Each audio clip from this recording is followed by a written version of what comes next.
안녕하십니까. 오늘 말씀은 디모데후서 2장 1절에서 26절 말씀을 읽겠습니다. 요절은 15절. 너는 진리의 말씀을 옳게 분별하며 부끄러울 것이 없는 일꾼으로 인정된 자로 자신을 하나님 앞에 드리기를 힘쓰라. 1장은 어렵게 목회를 하고 있는 디모데에게 목회의 힘이 될 수 있는 내용을 권면을 했습니다. 이제 2장은 목회를 섬기고 있는 디모데에게 어떻게 해야 어, 목회를 잘 섬길 수 있는지, 목회 가운데 유념해야 할 자세에 대해서 권면을 하고 있습니다. 특히 그리스도 예수의 좋은 군사로서 진리의 말씀을 옳게 분별하고 깨끗한 그릇이 되어 하나님께 인정받는 일꾼으로서 부끄러움이 없는 복음의 일꾼이 되도록 권면을 하고 있습니다.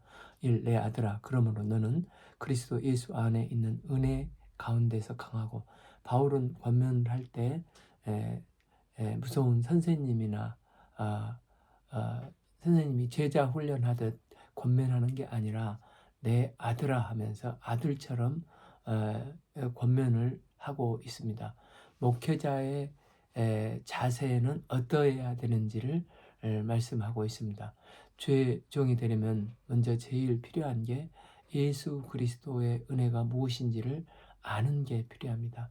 내가 얼마나 예수님의 은혜를 덧입었는지 자기 발견이 있어야 합니다. 그 은혜가 거기서 끝나면 안 되고, 살면 살아갈수록 다 주의 은혜인 것을 고백하면서 그 은혜 속에 점점 강해져야 하는 것입니다.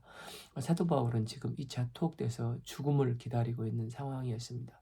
힘들기로 하면 바울은 더 힘든 상황이었을 것입니다. 그러나 바울이 어떻게 이렇게 흔들리거나 위축되지 않고 강해질 수 있는 것은 예수 그리스도의 은혜가 그 안에서 점점 강해지기 때문입니다. 그 은혜가 강할 때 바울을 붙들 수 있었기 때문에, 영적 지도자가 은혜 받고 위로를 받아본 자가 위로해 줄 수 있기 때문에 지금 디모데를 위로하고 은혜 속에 강하도록 권면을 하는 것입니다. 또 내가 많은 증인들 앞에서 들은 바를 충성된 사람에게 부탁하라. 그들이 또 다른 사람을 가르칠 수 있으리라. 은혜 받은 자는 그 마음에 자기가 받은 은혜를 특별히 충성된 자들에게 부탁하라고 합니다. 즉, 목회를 하려면 제자 훈련을 시켜야 한다는 것입니다. 디모데가 은혜 속에서 강해져서 힘을 내야 할 일은 복음 역사에 계승을 하여 끊임없이 주의 일을 섬길 일꾼들을 세워 나가야 하는 것입니다. 하나님 구속 역사의 줄기는 충성된 신실한 자를 세우는 것이라 할 수 있습니다. 하나님 역사는 이런 충성된 자들을 통해서 그리스도의 오시는 그날까지 계승되어 가는 것입니다.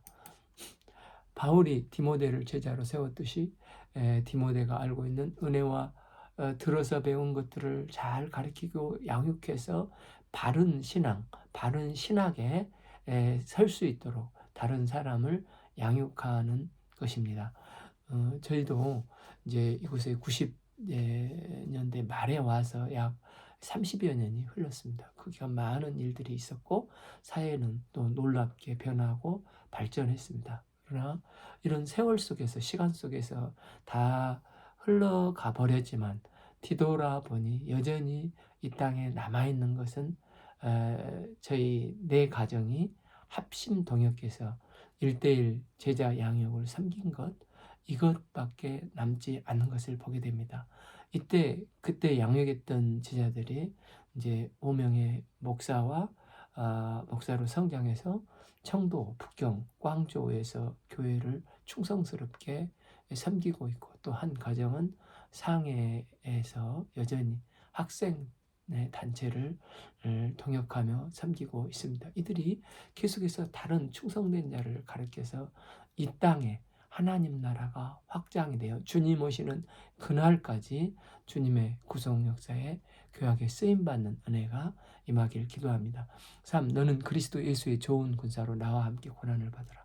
또한 목회자는 주님의 좋은 군사가 되어야 됩니다. 훈련받지 못해서 전쟁에서 오합지졸, 빈 도시락 소리에 요란해서 흩어지는 오합지졸이 아니라 훈련된 좋은 군사가 되어 정밀 타격을 하고 전투를 탁월하게 수행해낼 수 있는 장교들이 되어야 하는 것입니다. 좋은 군사가 되려면 제일 중요한 것은 고난을 두려워해서는 안 됩니다. 고난은 내가 범죄해서 나를 바로잡기 위해서 주께서 주시는 징계의 고난이 있습니다. 또 나를 성장시키기 위해서 연단의 고난이 있습니다. 태능 선수촌에서 올림픽을 앞두고 땀이 뻘뻘 흘리며 강한 훈련을 받으면서 너무 훈련이 힘들어서 막 울면서 훈련을 받는 것을 보았습니다. 그런데 그런 훈련을 해야 올림픽에 나가서 좋은 성적을 거둘 수 있게 됩니다. 이런 고난은 영광을 위해서 필요한 훈련의 고난입니다. 사탄이 주는 고난은 괴로움으로 끝이 나지만 하나님께서 주시는 고난은 징계를 위한 고난이든 죄 없이 연단을 위한 고난이든 하나님이 허락하지 않는 고난은 주 안에서는 없습니다. 그래서 주님께서 주시는 고난은 다 유익한 것입니다. 하나님의 범위 안에서 허용된 고난으로 고난 당할 때는 죽을 만큼 힘들어서 미치고 펄딱 뛸 만큼 힘듭니다. 그러나 이 고난의 고비를 넘기고 세월이 지난 다음에 자신을 돌아보면 이 고난 받았던 것을 통해서 하나님께서 나를 연단시키셨구나, 나를 성장시키셨구나, 고난을 주셨던 그 의미를 알게 됩니다. 그래서 시편 기자는 시편 119편 67절에서 고난 당하기 전에는 내가 그릇 행하였더니 당한 후에야 비로소 이제는 주의 말씀을 지키나이다 고백을 하는 것입니다. 고난을 두려워할 필요가 없고 피할 수 없는 고난은 즐기라는 말이 있습니다. 고난이 그를 좋은 군사로 만들어 연단해 가기 때문입니다. 이 고난을 잘 이겨내면 영광스럽습니다. 때문에 하나님이 주신 고난은 좋은 것이다 생각하고 적극적으로 고난을 받아야 됩니다. 군인에게 이런 부하가 있다면 그 사령관은 얼마나 이런 군인이 사랑스럽겠습니까? 그래서 병사로 복무하는 자는 자기 생활에 얽매이는 자가 하나도 없나니 이는 병사로 모집한 자를 기쁘게 하려 함이라. 병사라고 해서 자기 생활이 없을 수는 없을 것입니다. 가정생활, 직장생활도 해야 됩니다. 그러다가도 급한 상황이 되어 소집되면 바로 전쟁에 투입될 수가 있어야 한다는 것입니다. 그런데 병사가 자기 생활에만 빠지면 군기가 빠져 하나님과 세상 사이에 자기 정체성을 잃어버리고 세상에서 헤매게 됩니다. 그러기에 좋은 병사는 자기 생활에 얽매여서는 안 된다는 것입니다. 병사로 복무하는 자는 자기 생활에 얽매이는 자가 하나도 없고 자기를 모집한 자를 기쁘게 하는 삶을 사는 자라고 말합니다. 이 고대 국가나 봉건 시대에 병사를 모집하는 자는 당시에 매우 유력자였습니다. 그래서 군사는 그 모집한 자들이나 용봉들은 모집한 자를 위해서 싸워야 했습니다. 그 모집한 자는 병사와 그 가족의 생존을 위한 필요한 것을 모두 절대적으로 제공하고 책임져줘야 했습니다. 이처럼 세상에도 병사를 모집한 자는 병사와 그 가족의 생활을 책임져 줄진데 하물며 하나님께서 하나님의 좋은 군사로 나선 사람들의 삶을 책임져 주시지 않겠냐, 않으시겠냐, 결코 그럴 일이 없다는 것입니다. 원어에 이 모집한 자를 직접 모집한다 라고 쓰여 있다고 합니다. 하나님은 우리를 군사로 모집할 때 대리인을 시켜서 모집해 오라고 한 게 아니라 또 강제로 징집한 것도 아니고 한 사람 한 사람에게 너가 나를 위해 싸울래? 제안을 하고 인격적으로 소집을 하십니다. 그러면서 하나님은 모집한 모든 자들의 생기를 책임져 주시겠다는 것입니다. 우리를 모집한 분은 유일하신 하나님, 전지전능하신 온 완전히 세상을 주권적으로 통치하신 만왕의 왕, 만주의 주가 되시는 하나님이십니다. 때문에 이런 군인은 인생의 목적이 어떻게 하면 하나님을 기쁘시게 하고 하나님께 쓰임받을까에 관심이 있습니다. 어떻게 하면 나를 기쁘게 할까는 관심이 없다는 것입니다. 하나님을 기쁘시게 하는 것은 하나님이 모든 것을 공급해 주시는 유일하시고 전능하신 하나님을 믿기에 그분께 절대적으로 의지하고 마음을 드리는 게 병사의 자세가 되는 것입니다. 경계하는 자가 법대로 행하지 아니하면 승리자의 관을 얻지 못할 것이며, 또 진정한 목회자는 경계하는 자처럼 질서를 잘 지켜야 한다는 것입니다. 하나님이 세우신 법 안에서 행해야지 룰을 벗어나서 경계하는 자가 법대로 경계하지 않으면 면류관을 받지 못하지 않습니까? 100m 달리기를 하는 사람이 아무리 빨리 달려도 자기가 지켜야 할 라인에서 뛰어야지 옆 라인으로 가버리면 아무리 1등을 하고 들어와도 실격이 되지 않습니까? 이렇듯 하나님의 종, 주께서 정하신 법 안에서 열심을 다해야 하는 것입니다.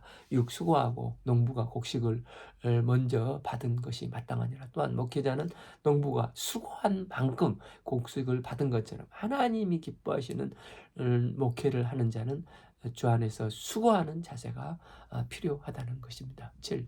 내가 말하는 것을 생각해봐라. 주께서 범사에 내게 총명을 주시라. 바울이 말하는 하나님의 생명의 말씀을 끊임없이 생각하면, 즉 첫째, 은혜 가운데 좋은 군사가 되는 훈련을 받고, 둘째, 운동 경기를 질서 있는 훈련을 하고, 세 번째는 수고하는 훈련을 하게 되면 하나님께서 범사에 총명도 공급해 주시리라는 것입니다.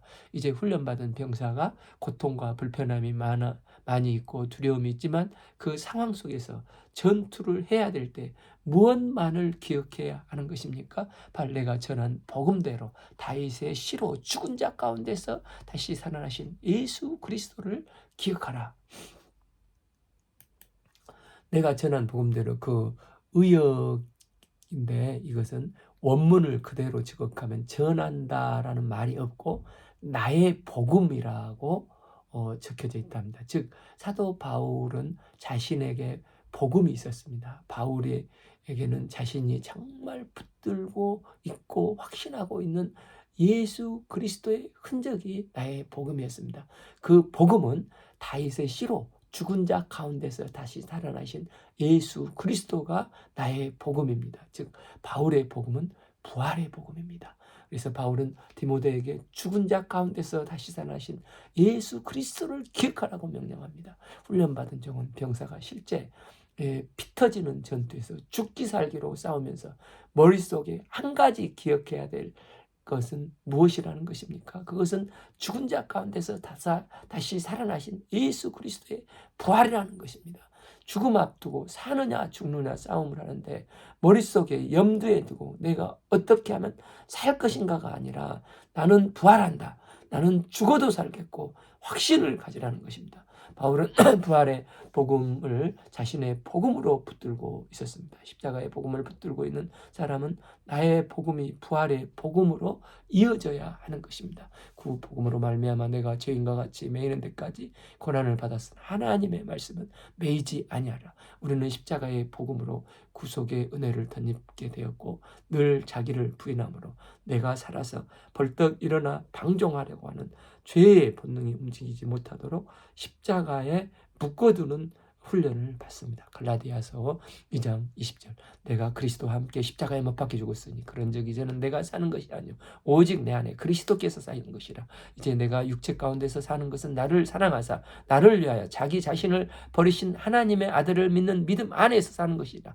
그런데 이제 부활의 복음은 우리가 실망하고 낙심하고 눌러 주저앉고 싶을 때, 세상에 이미 우리를 묶지 못하게끔 우리를 다시 일으켜 세우며 나아가 세상을 향해 복음을 증거하는 십자가 군병이 되는 힘이 부활의 복음이라는 것입니다. 그래서 사도 바울은 부활의 복음은 결코 매이지 아니라 하리라 선포합니다. 바울이 고난 받음으로 매이는 데까지 매였지만 그러나 하나님의 말씀은 매이지 않아서 마침내 이 부활의 복음이 AD 13년, 313년 밀라노 칙령으로 온 로마가 기독교 복음이 공인이 되었습니다. 저희 캠퍼스 시절 이제 선교사님들이 가끔 교회에 오셔서 선교 보고회를 하셨습니다. 이때 독일 그 슈투트가르트에서 이이삭 화순 선교사님이 선교 보고회를 하셨는데 문화가 전혀 다르고 그 어려운 독일 대학생들을 제자 양성하는 선교 보고회를 할 때 많은 고난으로 매이는 데까지 매였다고 했습니다. 그러나 그분의 한마디는 내가 죄인과 같이 매이는 데까지 고난을 받았으나 하나님의 말씀은 매이지 아니하였다 했습니다.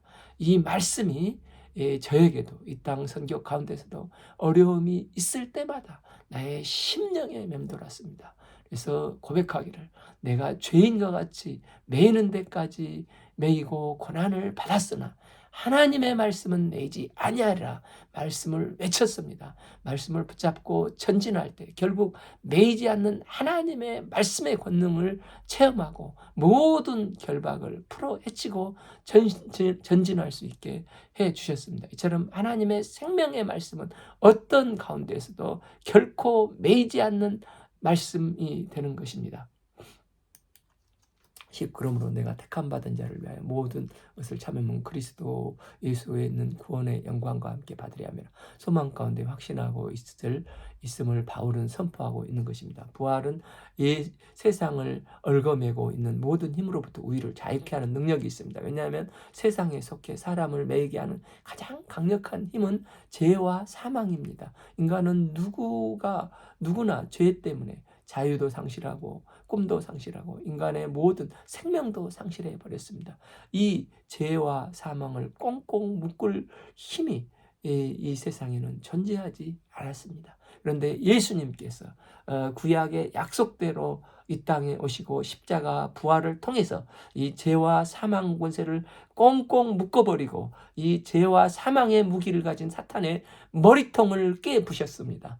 사도행전 2장 24절 하나님께서는 그를 사망의 고통에서 풀어 살리셨으니 이는 그가 사망에 매여 있을 수 없습니다.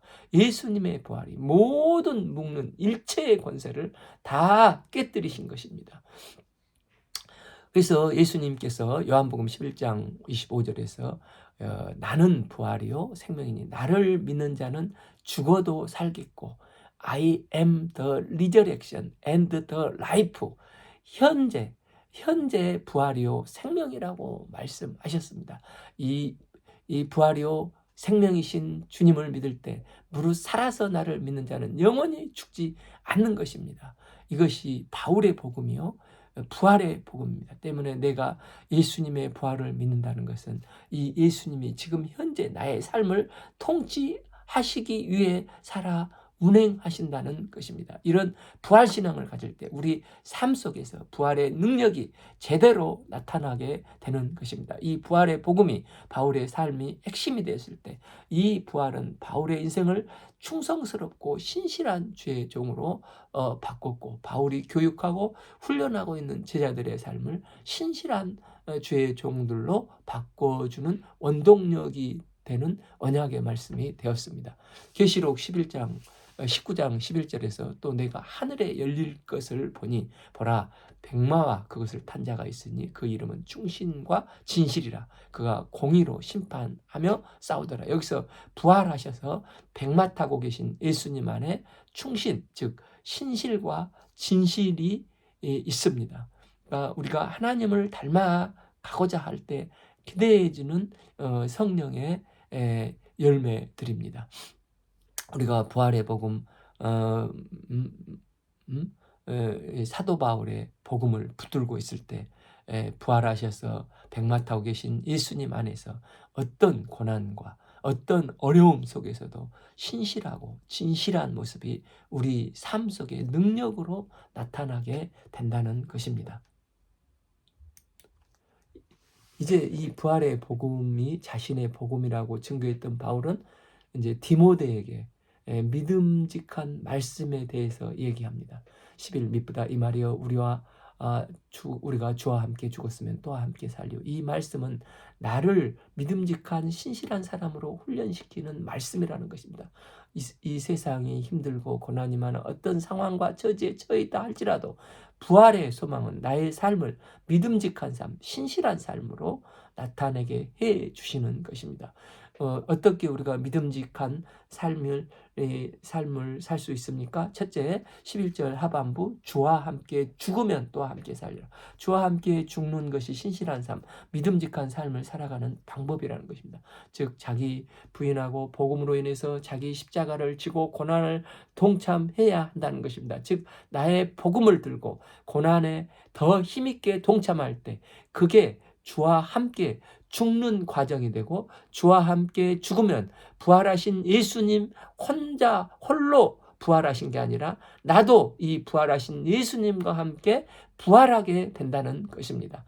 또한 이 믿음직한 신실한 삶의 두 번째 요소는 12절 참으면 또한 함께 왕노릇할 것이요 우리가 주를 부인하면 주도 우리를 부인할 것이라. 여기서 참는 것이 주와 함께 죽는 것이 구체적인 로 설명이 되는데, 참으면 왕노릇 보상이 주어진다는 것입니다. 그런데 왕노릇 하면 신하가 많이 있어야 되는데 우리가 천국 가면 너도 나도 왕인데 그러면 신하는 누가 하는 것입니까? 천국에서 왕은 각자 섬김으로 왕노릇하며 통치를 하는 것입니다. 여기서 누구나 그렇기 때문에 왕노릇할 수가 있게 되는 것입니다. 그리스도와 함께 죽고 그리스도와 함께 사는 사람은 이렇게 참음으로 왕노릇하게 됩니다. 그러나 명심할 것은 내가 주를 부인하면 주님도 너를 부인할 것이라는 것입니다. 그러나 주님은 우리가 주를 부인하지 않는 한 절대로 우리를 부인하지 않으십니다. 요한복음 13장 1절 하반부, 세상에 있는 자기 사람들을 사랑하시되 끝까지 사랑하시나. 부활의 주님은 자기 사람들을 영원히 엔들리스 러브 하시는 분이십니다. 세 번째, 13, 우리는 미쁨이 없을지라도 주는 항상 미쁘시니 자기를 부인할 수 없습니다.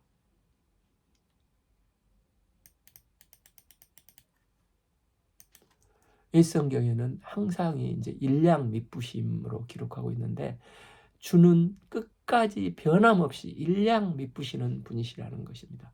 우리가 정말 믿음직한 삶을 살려면 내가 주님 앞에 나는 신실함이 없고 믿음직한 사람이 아니라는 것을 자아 발견하고 죄인인 것을 인정하고 십자가 앞에 회개를 해야 됩니다.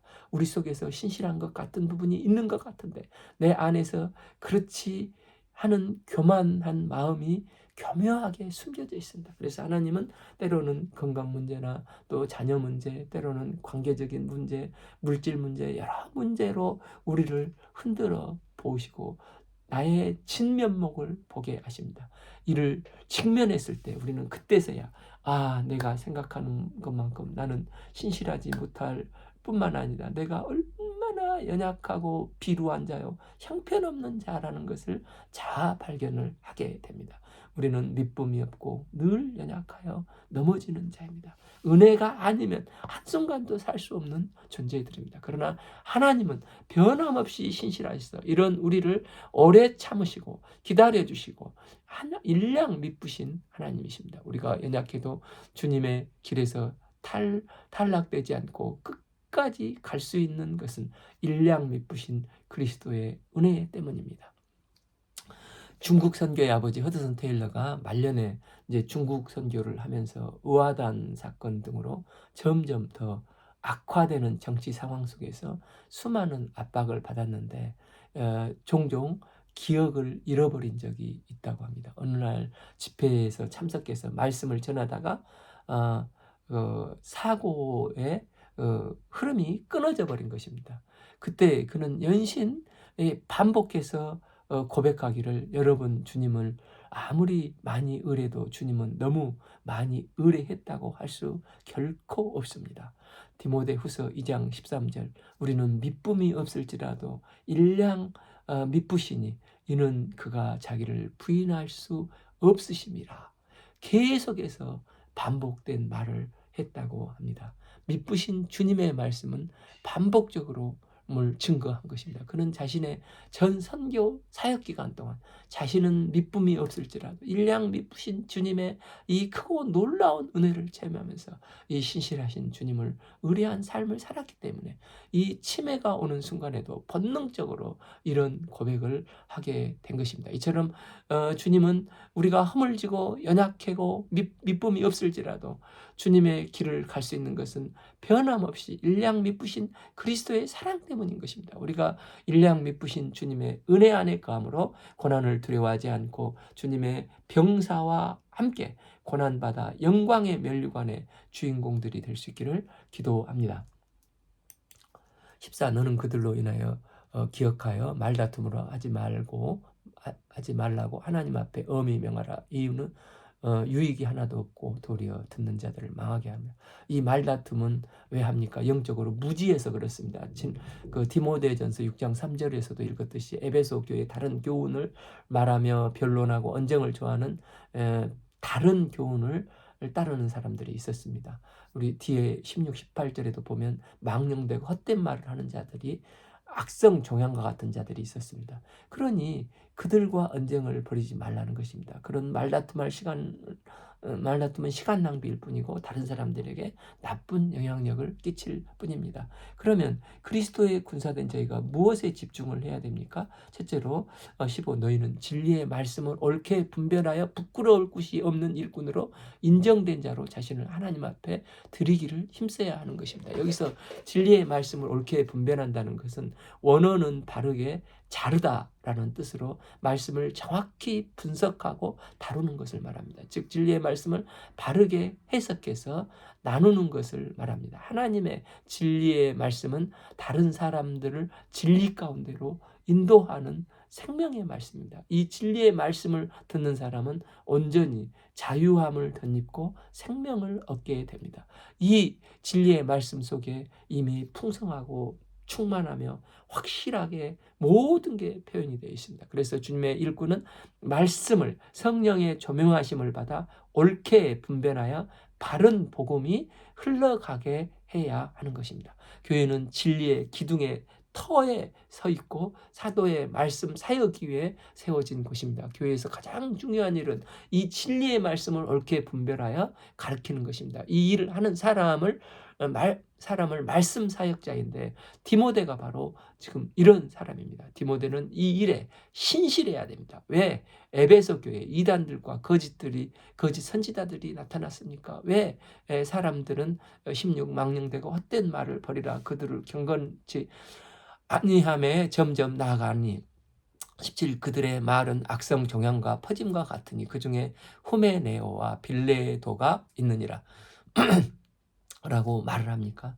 이 후메네오는 디모데전서 1장 20절에서도 바울로부터 이미 정죄를 받고 출교당한 사람입니다. 그럼에도 그들은 여전히 부활은 이미 지나갔다 하면서 사람들의 믿음을 무너뜨리고자 하였습니다. 18 진리에 관하여 그들이 그릇되었어도 다 부활이 이미 지나갔다 하므로 어떤 사람들의 믿음을 무너뜨리려고 합니다. 그들이 왜 이런 망령되고 허탄한 말을 합니까? 왜 교회에 악성 종양과 같이 끈질기게 후메네오와 빌레도가 같은 사람들이 생기는 겁니까? 결과적으로 진리의 말씀을 섬길 때 말씀을 옳게 분별하여 가르치지 못하였기 때문이라는 것입니다. 때문에 진리의 말씀을 옳게 분별하는 것은 너무너무 중요한 것입니다. 우리가 진리의 말씀을 옳게 분별하여 기도로 섬길 때 이웃과 세상 사람들을 주님 밖에 있는 사람들을 진리 안으로 주님께 인도하고 예수님을 영접하게 되는 것입니다. 진리의 말씀을 옳게 분별할 때 이단을 걸러내고 거짓 선지자들을 걸러낼 수 있게 됩니다. 진리의 말씀이 옳게 분별하여 선포될 때 성령 하나님께서는 우리의 내면을 조명해 주셔서 나와 또 사람들의 어둠의 내면을 비춰주셔서 회개와 감동으로 주님께 돌이키고 결단하며 성화시켜 주시는 것입니다. 그래서 주님의 제자는 무엇보다도 말씀을 바르게 분별하는 학자와 같은 혀를 가지고 연구하고 섬기고 선포해야 하는 것입니다. 오늘날 통일교나 신천지나 어머니신 같은 말씀을 이들은 자의적으로 잘못 해석해서 수많은 영혼들을 망령되고 허탄한 일에 빠져들게 하고 수많은 가정을 파괴시키고 있습니다. 그리고 부끄러울 것이 없다는 것을 말씀을 잘못 해석하거나 틀리게 해석해서 부끄러운 일을 당하지 않게 해야 한다는 것입니다. 그리고 말씀을 옳게 분별하는 일에 대해서 인정되어야 한다는 것입니다. 우리가 인정받아도 하나님께 인정을 받아야 됩니다. 사람에게 인정받았다 보면 자기도 모르게 자기의 의로움과 교만에 빠져서 미끄러지기 쉬운데 그럴 때 결국 망령되고 헛된 말을 하는 이단 교주들이 될 수가 있는 것입니다. 목회자는 말을 적게 하고 대신에 하나님의 말씀을 자꾸 읽고 읊조리는 가운데 성령의 조명하심을 받아 진리의 말씀은 옳게 분별하는 사람이 되어야 됩니다. 그래서 부끄러울 것이 없는 예수 그리스도의 일꾼이 되어야 하는 것입니다. 이처럼 진리의 말씀을 옳게 분별하게 되면 아무리 망령되고 헛된 말을 하는 경건한 자들이 활개를 쳐도 또 호메네와 빌레도처럼 악성 정황과 같은 자들이 뭐라고 해도 하나님의 교회는 결코 흔들릴 수가 없습니다. 19. 그러나 하나님의 견고한 터는 섰으니 인침이 있어 일렀으되 주께서 자기 백성을 아신다 하며 또 주의 이름을 부르는 자마다 불의에서 떠날지어다 하셨느니라. 진리의 말씀을 옳게 분별하여 가르치면 제 아무리 사탄이 가진 계략으로 미혹을 해도 하나님께서 인쳐주시니 교회는 결코 무너지지 않고 하나님께서 구원하실 자는 반드시 구원하시고야 마는 것입니다. 그러므로 주의 이름을 부르려면 이런 악성 정향과 같은 모든 불의에서 떠나라고 합니다. 그렇지 않고 회개치 않고 날마다 겉으로만 주여 주여 하면서 이렇게 했을 때 아무 소용이 없다는 것입니다. 그래서 귀히 쓰임받는 하나님의 그릇이 되려면 하나님께 사로잡힌 사람이 되어야 됩니다. 20. 큰 집에는 금그릇과 은그릇과 나무 그릇이 질그릇도 있고 귀하게 쓰이는 것도 있고 천하게 쓰이는 것도 있고 여기서 큰 집은 하나님의 교회를 의미합니다. 사도행전 9장 15절에서 사도 바울을 이방인을 위해서 바울을 불렀다고 할 때 하나님께서는 너는 나의 택한 그릇이라고 말씀을 하셨습니다. 이를 볼 때 그릇은 쓰임받는다는 것의 의미입니다. 그렇다면 금그릇, 은그릇은 귀하고 나무 그릇은 천하다는 말이 결코 아닌 것입니다. 어떤 소재로 만들었던 금수저, 흙수저가 중요한 게 아니라 사용되는 게 중요하다는 것입니다. 21. 그러므로 누구든지 이런 자에게 자기를 깨끗하게 하면 귀히 쓰는 그릇이 되어 거룩하고 주의 쓰임에 합당하며 모든 선한 일에 준비되리라. 내가 하나님께 귀히 쓰임받아 사용되려면 깨끗한 그릇, 즉 거룩한 그릇이 되어야 한다는 것입니다. 거룩함이 우선인 것입니다. 깨끗한 그릇이 되기 위해서 어떻게 해야 됩니까? 첫째 14절 말 다툼하지 말라고 했습니다. 지금 하고 있는 대화 속에 예수님과 더 가까워지고 있는 대화인가 아니면 예수님께로 멀어지고 있는 대화인가를 생각을 해야 되는 것입니다. 그래서 따뜻한 마음이 생기면 해야 하지만 거칠고 비난하는 입이 나오면은 이 재갈을 물려야 하는 것입니다. 이런 자를 17절에 믿음을 무너뜨리는 자, 악성을 종양과 같기 때문이라는 것입니다. 그러면 입술에 파수꾼을 세워주셔서 기도하며 침묵하는 게 옳다는 것입니다. 이게 주인이 쓸 수 있는 깨끗한 그릇으로 준비되어 가는 것이라고 합니다. 둘째, 15절에서 진리의 말씀을 옳게 분별하여 부끄러울 것이 없는 일꾼으로 인정된 자로 삶의 모습이 부끄럽지 않는 삶이 되어야 한다는 것입니다. 즉 언행이 일치가 되어야 한다는 것입니다. 이 언행 일치는 내가 할 수가 없고 성령님이 주관하실 때, 성령님이 주도하는 삶을 살 때 가능한 것입니다. 세 번째, 이제 19절에서 불의의 모임을 떠나야 한다는 것입니다. 이것을 역으로 말하면 예배 공동체를 떠나지 말아야 한다는 것입니다. 그래서 대예배뿐만 아니라 교회 새벽기도나 특별히 기도하는 팀에 속하거나 또 말씀 공부하는 팀에 속하거나 전도하고 선교하는 팀에 속하거나 예배권에 속해서 신앙생활 하는 것이 중요하다는 것입니다. 양들 중에 제일 불쌍한 양이 잃어버린 한 마리 양이지 않습니까?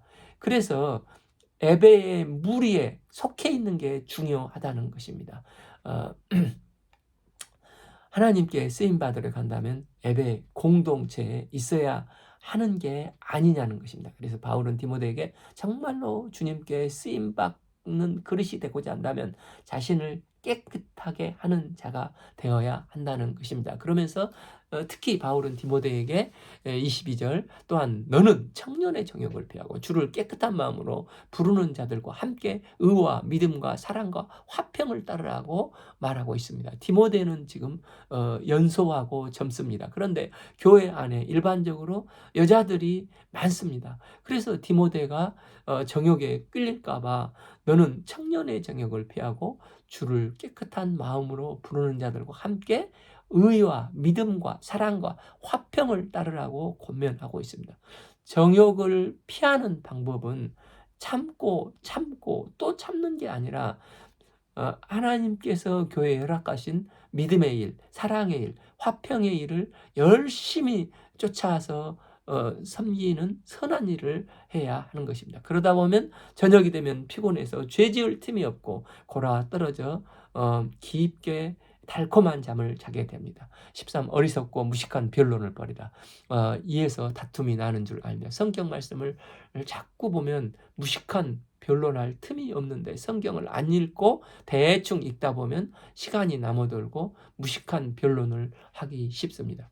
큐티나 성경 통독 좀 했다고 오늘 디모데후서 2장 13절 말이야 하면서 남을 일방적으로 훈계하려고 하는데 상대방은 이런 글을 보면 너나 잘하세요 핀찬을 하고 그러다 보니까 감정이 쌓이고 서로 다툼만 일어나게 되는 것입니다. 그러므로 24 주의 종은 마땅히 다투지 아니하고 모든 사람에 대하여 온유하며 가르치기를 잘하며 참으며 특히 목회 생활을 오래 하다 보면 자신은 항상 가르치는 입장이고 상대방은 배우는 입장입니다. 그러다 보니 자신은 세상에서 제일 성경 지식에 해박하고 똑똑한 영적인 사람처럼 착각에 빠져들기 쉬운 꼰대가 되기 쉬운 사람이 됩니다. 매우 위험해지는 것입니다. 때문에 진짜 목회자가 되려는 사람은 자신이 잘났다는 생각을 늘 말씀 앞에서 회개하고 버려야 합니다. 설사 나랑 생각이 달라도 그 사람을 설득하려 하지 말고 그 사람의 얘기가 무엇인가를 겸손히 들어주는 자세를 가져야 됩니다. 이런 사람은 다툼이 없는데 그러나 자기 주장만 맞다고 주장하면은 반드시 다툼이 생깁니다. 저 사람은 왜 그럴까? 그 사람 입장에서 내가 욕을 먹고 비난을 받을 게 마땅할 수도 있겠다 하는 생각을 해야 하는 것입니다. 예수님은 십자가상에서 온갖 비난과 조롱과 멸시를 받으셨습니다. 사실 그들이 말하는 것은 다 틀린 사탄의 말이었습니다. 때문에 거기서 함께 저주를 퍼붓거나 욕을 해야 마땅하고 십자가에서 내려와서 그들을 혼내줘야 마땅할 것 같습니다. 그런데 예수님은 누가복음 23장 34절에서 예수께서 이르시되 아버지 저들을 사하여 주옵소서 자기들이 하는 것을 알지 못함이니이다 하고 용서의 기도를 하셨습니다. 바로 이런 마음을 가지라는 것입니다. 모든 사람에 대하여 온유하며 가르치기를 잘하며 참으라고 합니다. 온유는 야생마를 길들이라는 뜻으로 하나님이 분노하실 때까지 참는 게 온유라는 것입니다. 민수기 12장 3절에서 모세가 구스 여자와 결혼했더니 형 아론과 누이 미르함이 분노하며 대들었습니다. 그런데 모세는 참았습니다. 그럴 때 성경은 3절 이 사람 모세는 온유함이 지면의 모든 사람보다 더하더라 했습니다. 모세가 화를 안 내니까 하나님이 진노하사 아론은 혼나고 미르함은 일주일 나병에 걸리지 않습니까? 우리가 온유가 필요한 이유는 영혼을 구원할 수 있기 때문입니다. 마귀는 우리를 자극해서 분노케 만들고자 하지만 예수님은 우리에게 온유를 주시기를 원하십니다. 이로 영혼 구원에 쓰임받기를 원하십니다.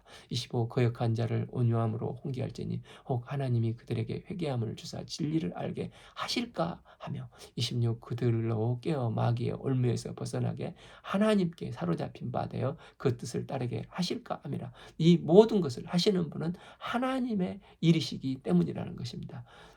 주님께 부름받은 일꾼은 우리가 이 시대에 은혜 속에 더 강해지고 진리의 말씀을 옳게 분별하여 깨끗한 그릇이 되어 한 영혼을 주님께 인도하여 바로 세우는 구속 역사에 귀히 쓰임 받는 은혜가 우리 각 사람 한 분에게 한 분 한 분에게 은혜가 임하기를 기도합니다. 오늘 말씀은 디모데 후서 2장 1절에서 26절 말씀을 읽었습니다. 감사합니다.